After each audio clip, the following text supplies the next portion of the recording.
I'm Joseph Scholz. Welcome to the Deep Culture Podcast, where we dig into the science and the psychology of culture and mind. Hello, Yvonne. How are you doing today? Hi, Joseph. I'm doing fine. How are you? Good. I understand in the Netherlands, the pandemic is getting worse. It has been getting worse over the last, months. But actually, we're in partial lockdown again. So, as many surrounding countries in Europe. Yeah, I heard that Italy was in a very strict lockdown. The United States is over 100,000 infections a day, which is really horrible. Of course, I'm in Japan, where we're holding steady at about 500 per day. So this thing just goes on and on and on, doesn't it? Yeah. And I feel that people they are losing their perspective. When is this going to be over? And people are thinking about Christmas and being alone in their homes, because in the homes you cannot invite more than 2 people anymore. So a kind of loneliness during the winter comes over the country, the psychology of the nation. Yeah, we need to find ways to connect and to stay connected. We do.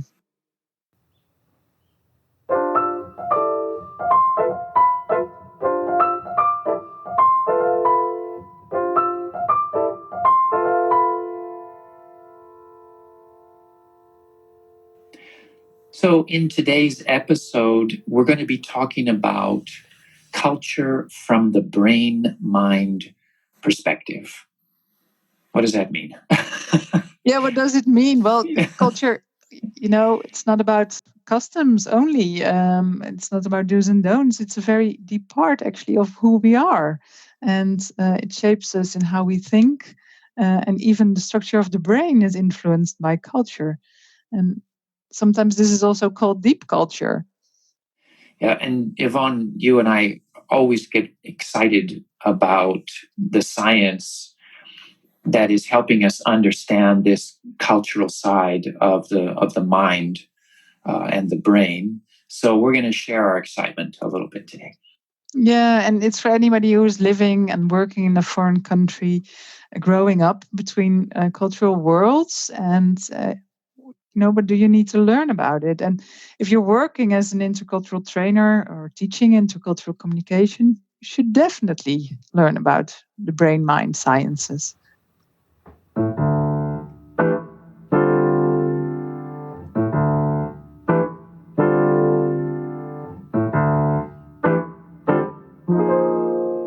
So why should interculturalists learn about brain and mind sciences? The reason to learn about culture, brain, and mind is not to become more knowledgeable. It's to become more insightful. And the difference between knowledge and insight is at the core of this approach to intercultural understanding. Knowledge is remembering facts or manipulating concepts. Insight is a form of pattern recognition. It's seeing connections that other people don't see, or seeing connections that you didn't see before. So to help others gain intercultural understanding, we have to do more than give knowledge, facts, rules, concepts. We need to help other people recognize patterns and make connections that they weren't making before. And that's not an easy task. But one way to go about it is to focus on what's going on in the mind of someone who is having an intercultural experience. And the sciences of brain, mind, and culture can help us understand the architecture of the mind. That this can help us make sense of intercultural experiences in a new way. So making sense of things in a new way, that's insight.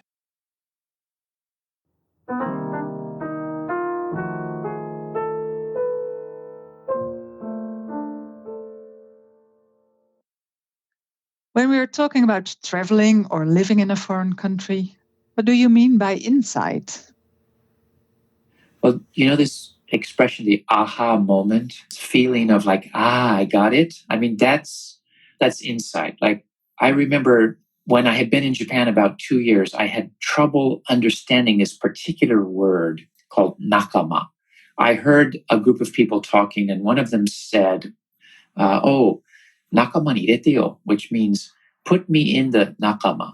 And I asked someone, well, what does nakama mean? And this person said, well, that's difficult. It's kind of like friend. But I knew a different word for friend. And so, anyway, I looked it up in the dictionary. And so, this is the dictionary definition. If you look up in a Japanese English dictionary, this is the definition of nakama. I'm just reading from a dictionary now. Company, fellow, colleague, associate, comrade, mate, group, circle of friends, partner. That's Okay. Those are the translations for the word nakama. And there are two Japanese characters that make up this word, naka and ma. And if you look up naka, it'll say go between or relationship. So the same character that means go between also means relationship. And then the ma, nakama, this ma literally translates as interval or space. Yeah. So nakama is what, a go-between interval? It's a relationship space? What is it? So I just had no idea from looking at this dictionary definition what the feeling of this word is. But I remember after having lived in Japan for about 2 years, I was at a party with a group of students that I had been teaching who really got along very well. And we were at a party together, and there was this great atmosphere of trust and openness, and everybody was talking to each other, different ages. And I had this flash. This feeling is nakama. This feeling that I'm experiencing now is nakama. I come from a very individualist society where everyone's concerned about being me. But Japan is a place where the feeling of togetherness is really important. And I don't know whether the people at that party would have agreed with me that that's precisely what nakama was. But this feeling of insidership, of being on the inside of this group, I had this aha moment.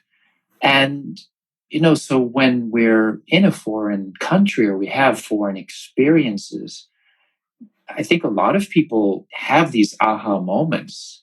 Does everybody have aha moments, do you think? Oh, and I like your story. I love it, actually.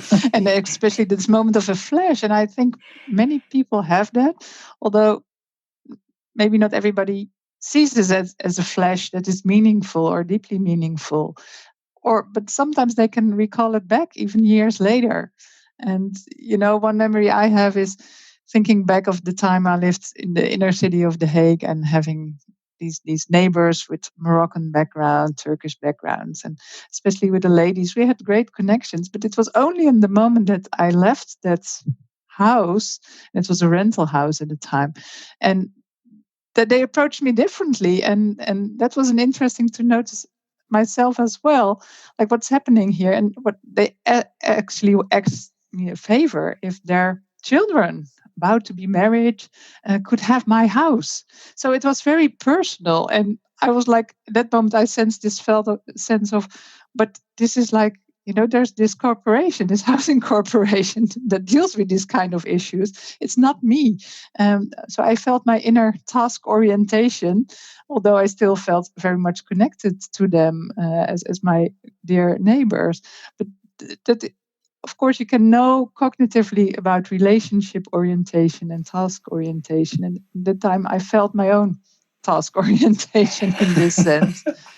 And I think those aha moments are the most powerful ones, when we recognize something in ourselves that we didn't recognize before, because we're experiencing a new normal. Something that's normal for us is not normal in this situation, or vice versa. Exactly. Talking about these stories and storytelling, but how can we mingle this or combine this also with science? And what can the two learn from each other or even enforce each other? Yeah, so it's easy to tell these stories, but today we're talking about science. So how can science help us understand these aha moments or these things that are going on in our minds?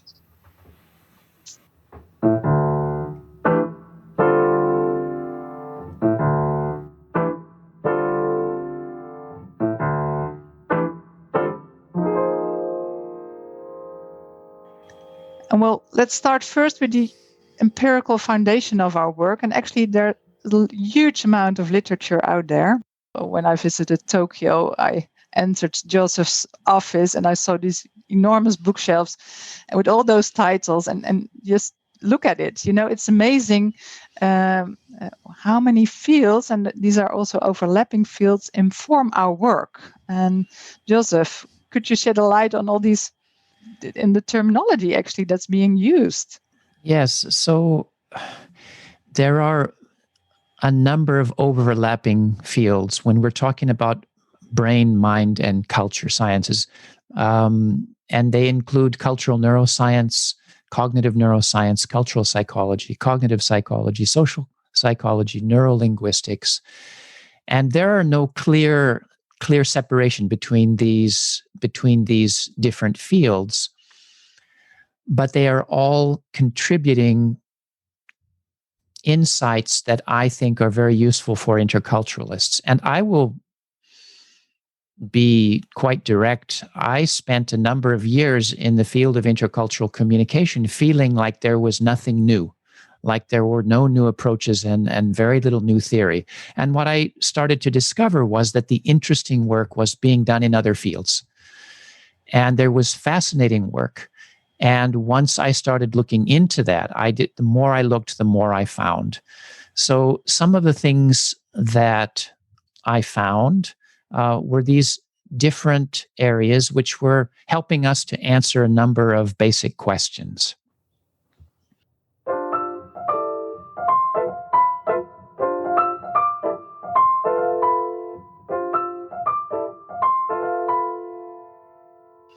So one of these basic questions is, how are our brains shaped by culture, and vice versa? How is culture shaping our brains, if so? And maybe, Joseph, you can explain a bit about this question.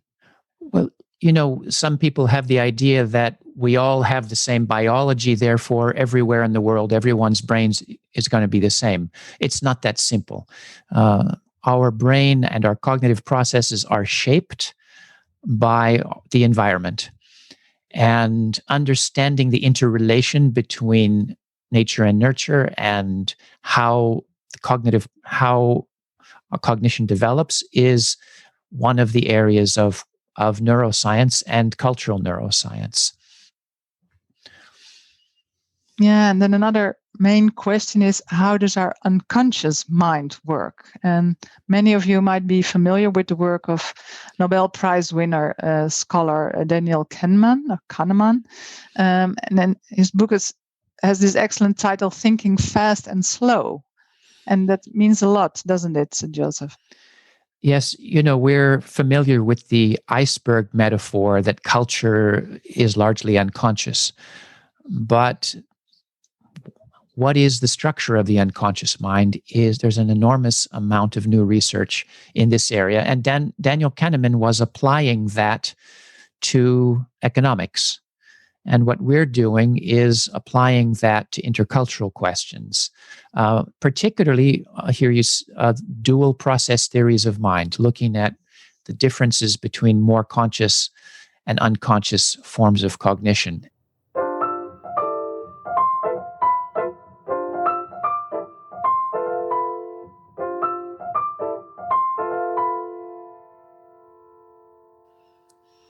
Yeah, and talking about cognition and unconscious cognition, how does culture influence our perception and cognition? There's also a relation between culture and cognition. And some of you might know the work of Richard Nisbett, for instance, The Geography of Thought. I was very much struck by his work. And it already starts with the title, How Asians and Westerners Think Differently and Why, especially those last two words. Because there's much to say about cognition. And Richard Nisbett was studying unconscious cognition, and he had the question, well, is unconscious cognition the same everywhere in the world? And that was area of research which created this landmark book. If you're going to start somewhere with this may be a good place to start, the geography of thought. And this was a kind of paradigm shift that started to help us look at cultural difference in a new way and gave us new methodologies for learning about cultural difference. We will be talking also a bit about embodiment and embodiment of culture and mind. There's a lot of work done on embodiment, but can you say a bit about it, Joseph? We think of thinking and feeling as being separate, but in terms of cognitive processes and the body, they're not separate. Thought is embodied. It's part of the whole organism. And so we're learning to better understand the relationship between these different parts of the mind. As interculturalists, we know that culture is more than simply an idea. It is something that's deeply embodied in us and in the way that we see the world and the way that we think and the way that we react to the world. So this is an important area of research that we can draw on. And then we, of course, express ourselves in language, and many of us are using second language today. And how does language relate to cognition and culture? That's also a huge field, very interesting. Joseph recently published himself as well on the interrelationships between those fields. One of the really exciting areas of research is represented in this by the work of Benjamin Bergman. He published the book Louder Than Words. And the main takeaway is that language is much more than a symbolic system.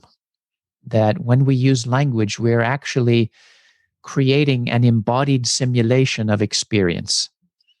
And this is a whole new area of research trying to understand how language works at the level of cognitive systems. And lots of questions that have not been answered, but lots of really exciting research in this area.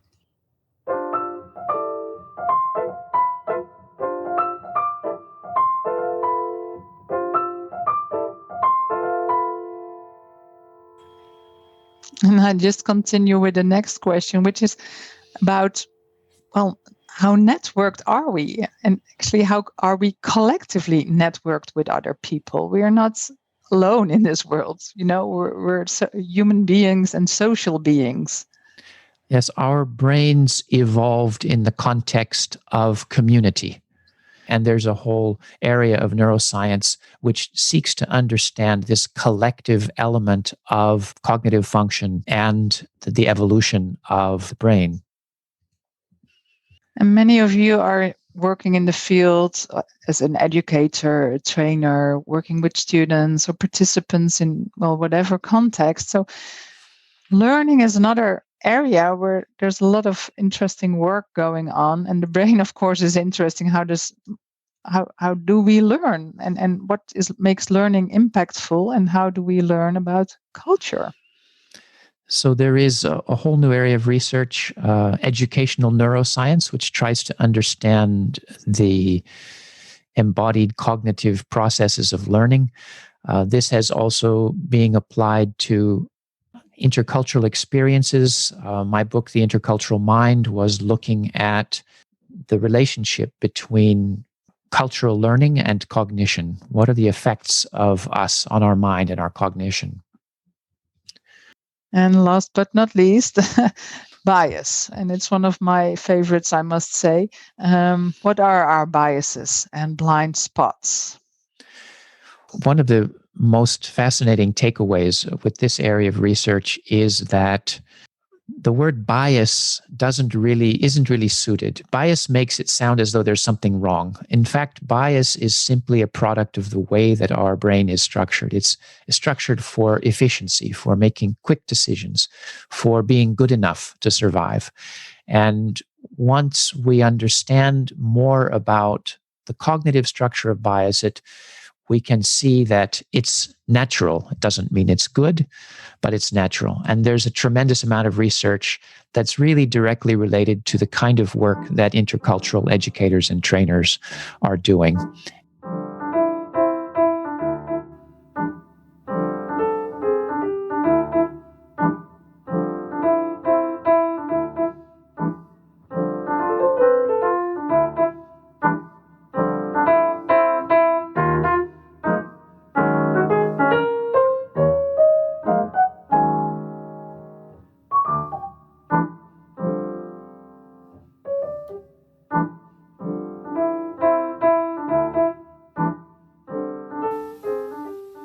Well, all this science sounds really interesting, but I can imagine people also saying, well, I'm just traveling, staying abroad for a very short period of time, or studying abroad. Do I really need this?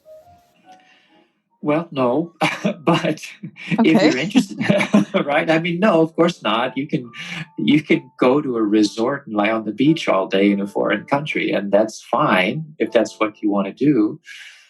But I mean, you and I, Yvonne, we both agree that we have foreign experiences, not just in foreign countries. Anytime we have a foreign experience, it's a chance to go deeper into ourselves, to figure out what happens when we encounter the unknown. That foreign experiences are about discovering things within ourselves. Yeah. And for me, it's also lifelong learning, and learning about others is learning about yourself and vice versa. Well, I think on that note, Yvonne, it's about time for us to wrap up this episode. So if you like this episode, let us know. Please subscribe to the Deep Culture Podcast, rate us, write a review on Apple Podcasts. We'd love to hear from you. You can reach us at dcpodcast@japanintercultural.org or leave a comment on our website, www.japanintercultural.org. This podcast is sponsored by the Japan Intercultural Institute, an NPO dedicated to intercultural education and research. Our master sound engineer and interculturalist extraordinaire is Robinson Fritz. Chris Koyama is our production assistant and our remarkable jazz singer. Thanks to both of you. Take care, Yvonne, and I look forward to seeing you next time. Well, look forward to see you next time too. And thanks everybody for listening to this podcast.